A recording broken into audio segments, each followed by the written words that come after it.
જે હિંમત રાખીને અમારા સાથે ઉભા રહેલા હતા, જે સમય આપણે ખરાબ સમયમાંથી આપણે ગુજરી ચૂક્યા હતા, આજે પણ મારા સાથે છે. એટલે ખુશી થઈ કે આજે બધા અહીંયા ઉપસ્થિત છે. મને આશા છે કે ભવિષ્યમાં પણ રહેશો. જે કાલનું જે ડિસિઝન આવ્યું,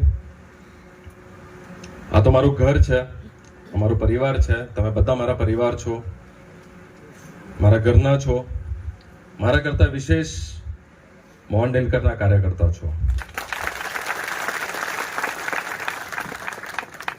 એટલે જરા ચિંતા કરવાની જરૂરત નથી. હવે જે નિર્ણય લીધું છે આપણે, જે ડિસિઝન આપણે ગઈકાલનું આવ્યું હતું, સૌથી પહેલા તો આપણે આપણા પીએમ સાહેબ, આપણા પ્રધાનમંત્રી નરેન્દ્ર મોદી સાહેબનો આપણે પહેલા તો આભાર માનીએ.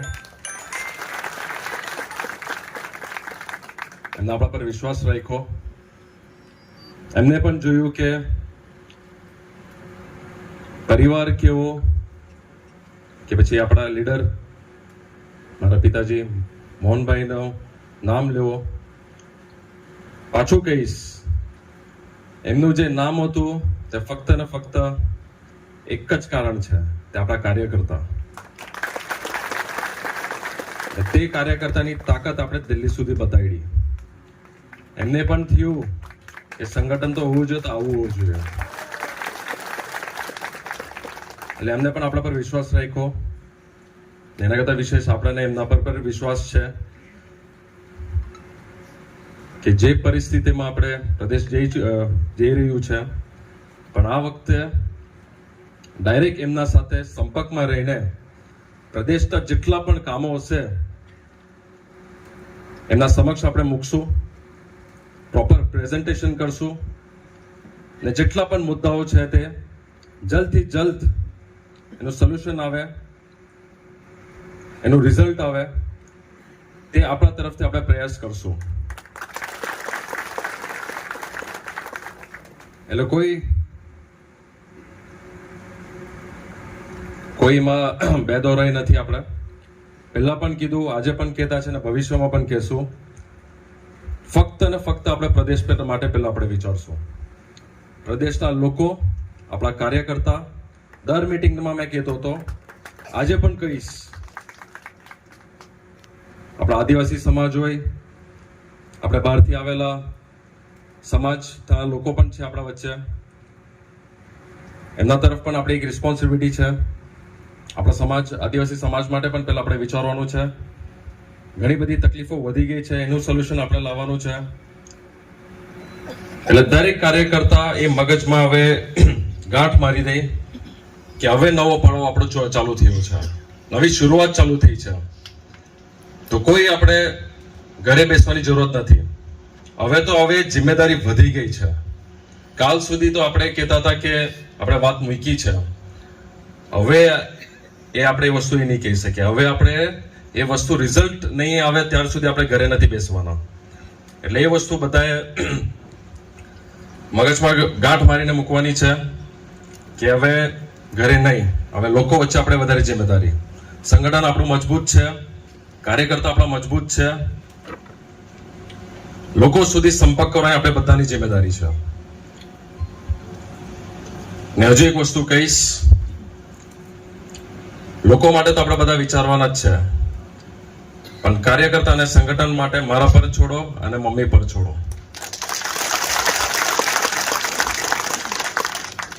વધુ આપણે સંગઠન માટે કામ કરશું. જે રીતે પપ્પાએ, આપણા લીડર મોહનભાઈએ કામ કરેલું હતું, વધારે તો નહીં કહીશ, કોશિશ કરશું કે 2% વધારે એમના કરતા પણ આપણે તમારા વચ્ચે બી રહેશું, કામ બી કરશું, ને સારું ભવિષ્ય આપણું બને, પ્રદેશનું ભવિષ્ય બને, સંગઠનનું આપણું ભવિષ્ય સારું રહે, કાર્યકર્તાનું રહે. તમામની જિમ્મેદારી છે.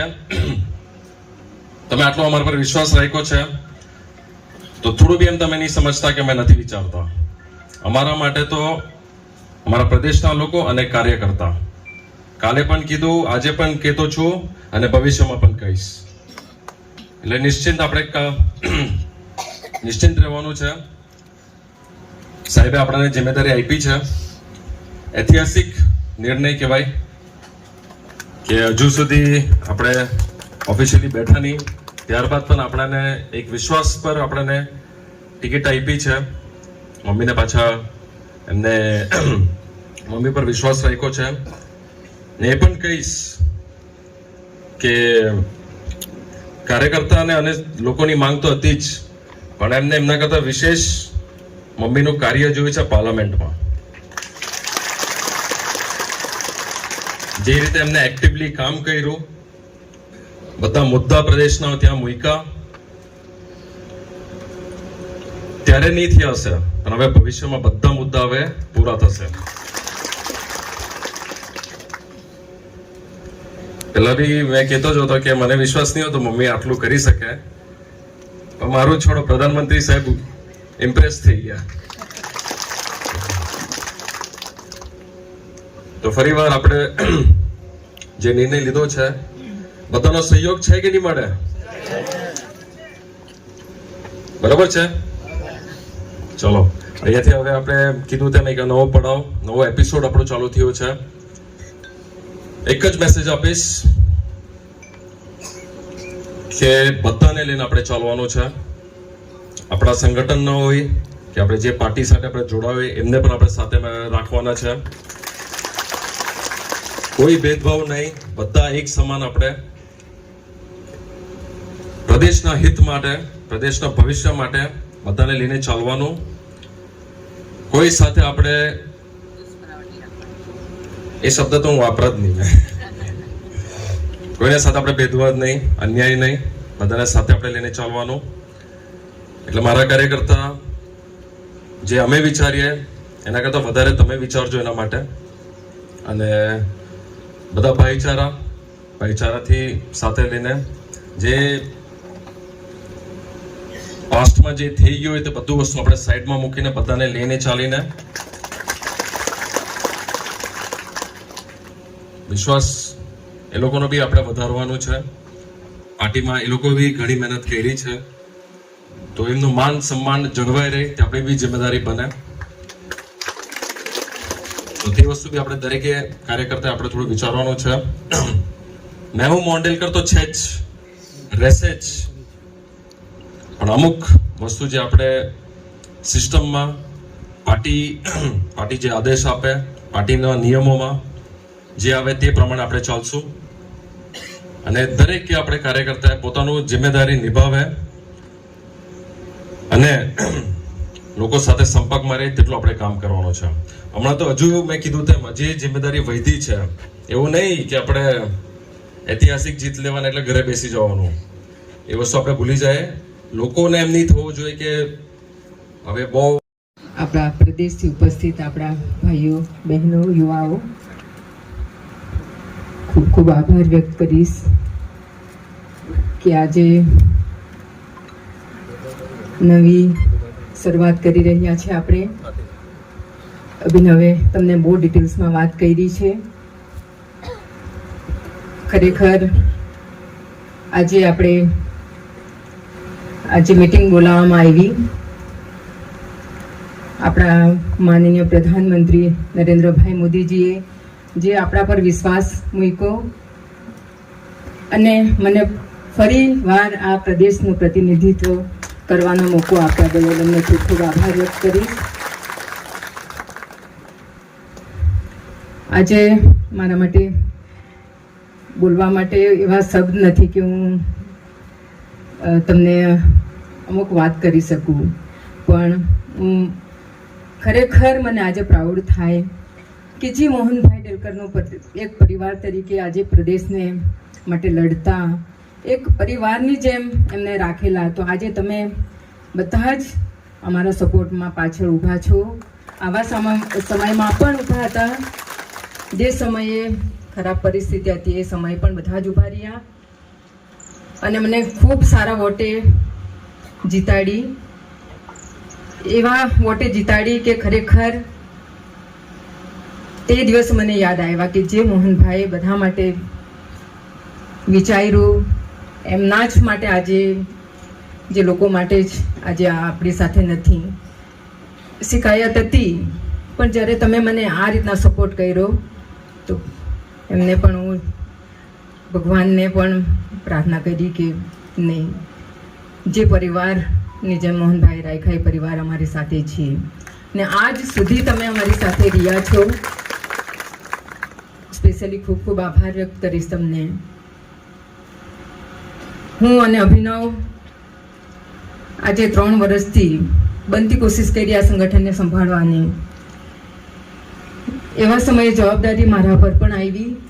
મેં પણ પૂરી કોશિશ કરી કે હું એમને નિભાવી શકું અને તમારા બધાના આશીર્વાદથી જ્યાં જે રજૂઆત કરવાની તે મેં રજૂઆત કરી દિલ્હીમાં, પણ ઘણી બધી સમસ્યાનું સમાધાન નહીં થઈ શક્યું. આજે ઘણી વખત ખૂબ જ દુઃખ થાય છે મને કે આ જે લોકો એટલા સપોર્ટમાં મારા સાથે છે એમને જે તકલીફો પડે છે એનું અમે સમાધાન નહીં કરી શકતા. તો ઘણી વખત વિચાર પણ આવે કે શું કરી શકીએ, આપણી જનતા માટે શું કરી શકીએ.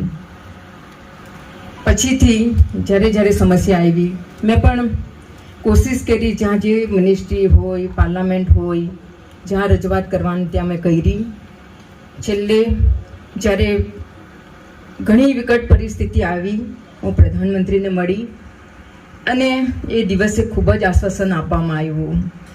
ફર્સ્ટ મુલાકાત હતી અને જ્યારે મેં મારી પરિસ્થિતિનું એમને સમક્ષ મેં રાખી, ખરેખર એક મને ગુજરાતની દીકરી તરીકે એમણે જે આશ્વાસન આપવામાં આવ્યું એમનો ખૂબ ખૂબ આભાર વ્યક્ત કરીશ. અને જ્યારે મને જરૂરત પડી ત્યારે મદદ કરી ને આજે ખૂબ જ વિશ્વાસ રાખીને મને ટિકિટ આપી છે, બીજેપીમાંથી લડવાની ટિકિટ આપી છે. તો જરૂર આપ બધાનો જ સહકાર ને સહયોગથી આપણે જે મહેનત પાછલા સમયમાં કરેલી એના કરતાં પણ વધારે મહેનત કરીને આપણે આ સીટ જીતાડીને આપણું ભવિષ્ય નક્કી કરીશું. એટલે હું તો ખાસ બધા જ આપણા ભાઈઓ બહેનોને વિનંતી કરીશ, તમે મુખ્ય કાર્યકર્તા છો, લોકો ઘણા નારાજ છે, મને ખબર છે. ખાસ કરીને આદિવાસી વિસ્તારોમાં નારાજગી વધારે છે કે આટલું નુકસાન પ્રદેશમાં થવા પછીથી આપણે શું કરીએ. એ બધું સમજાવવાની જવાબદારી આપણી છે. બધા જ સમય ખરાબ નહીં હોય, સારો સમય હોય નીકળી જાય, ખરાબ સમય આવે, ખરાબ સમય પણ નીકળી જશે ને સારો સમય આવશે. મને ખબર છે આજે રસ્તા, પાણી, લાઇટથી માંડીને આજે સ્ટુડન્ટ્સની પણ કેટલી મોટી સમસ્યાઓ છે. આજે નાના બચ્ચાઓને જ્યારે એ પર બેસવું પડે તો ખરેખર એક ખૂબ જ કીધું તેમ નવું એપિસોડ છે, નવું ચેપ્ટર છે આપણા માટે. ઘણું એમનાથી બી શીખવાનું છે ને આપણે બી એમને થોડું સંગઠનનું કેવી રીતે ચલાવવાનું છે એ બી શીખવાડવાનું છે. એટલે બંને બાજુથી છે વસ્તુ.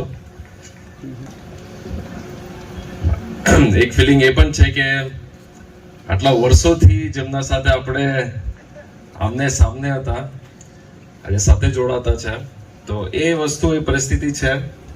પણ કીધું તેમ બધા જ પોઝિટિવ રહેવાનું છે અને જ્યાં પાર્ટી જિમ્મેદારી આપે, આપણું સંગઠન જિમ્મેદારી આપે તો આપણી ફરજ બને. તો એ